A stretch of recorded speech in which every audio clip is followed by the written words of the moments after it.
अपने परिवार का और अपने समाज का नाम रोशन करे। क्योंकि इस प्रकार का जो कार्यक्रम होते हैं वो बिरले लोग करवाते हैं और बिरले लोगों के यहाँ होता है। तो सबसे पहले तो बालाजी का मैं भी हाजिर लगाता हूँ, चलता हूँ, क्योंकि जिस प्रकार से रूपरेखा बनी हुई है उसी के अनुसार तो मैं भी एक मेरे बालाजी का और फिर उसके बाद में जैसा आप कहेंगे उसी प्रकार से अरे ल्याते संजीवन बूटी ल्याते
संजीवन बूटी लेने के लिए आप ही जा सकते हैं।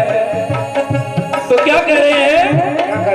मैं गया अयोध्या जाऊं, गया माने मुंह दिखलाऊं। मैं गया अयोध्या जाऊं, गया माने मुंह दिखलाऊं। मैं गया अयोध्या जाऊं, गया माने मुंह दिखलाऊं। मैं गया अयोध्या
बूटी